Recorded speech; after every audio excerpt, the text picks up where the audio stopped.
Of Vadodara. Shravan માસના શનિવાર નિમિત્તે શ્રી કષ્ટભંજન દેવ દાદાને ડ્રાયફ્રૂટના વાઘાનો શણગાર કરવામાં આવ્યો હતો. પરમ પૂજ્ય શાસ્ત્રી સ્વામી શ્રી હરિપ્રકાશ દાસજીની પ્રેરણા અને કોઠારી શ્રી વિવેક સાગર સ્વામીના માર્ગદર્શનથી શ્રાવણ માસમાં ભવ્ય મહોત્સવ અંતર્ગત 17 ઓગસ્ટના રોજ કષ્ટભંજન દાદાને ડ્રાયફ્રૂટના વાઘા સૂર્યમુખીની થીમવાળો શણગાર કરી સવારે 5:30 મંગળા આરતી પૂજારી સ્વામી દ્વારા તથા શણગાર આરતી પરમ પૂજ્ય શાસ્ત્રી સ્વામી શ્રી હરિપ્રકાશ દાસજી અથાનાવાળા દ્વારા કરવામાં આવ્યું.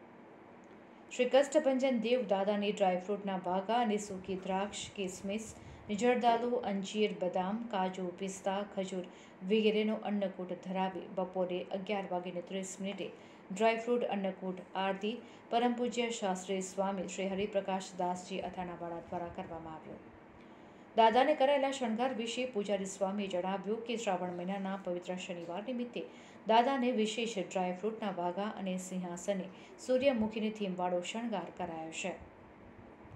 દાદાના ડ્રાયફ્રૂટના વાઘા 3 દિવસની મહેનતે રાજકોટમાં તૈયાર થયા છે, તો દાદાના સૂર્યમુખીની થીમ 4 દિવસની મહેનતે વડોદરામાં તૈયાર થઈ છે. દાદાને 2000 કિલો ડ્રાયફ્રૂટનો અન્નકૂટ ધરાવાયો. આ અન્નકૂટ માટે ડ્રાયફ્રૂટ અમદાવાદથી મંગાવવામાં આવ્યું છે. શ્રાવણ માસ દરમિયાન શ્રી હનુમાન ચાલીસા પાઠ અનુષ્ઠાનનું આયોજન કરવામાં આવ્યું તેમજ શ્રી હરિમંદિરમાં દિવ્ય હિંડોળાના તેમજ મંદિર પટાંગણમાં યજ્ઞશાળામાં મારુતિ યજ્ઞના અનેરા દર્શનનો લાભ લઈ ધન્યતાનો અનુભવ કરવામાં આવ્યો છે.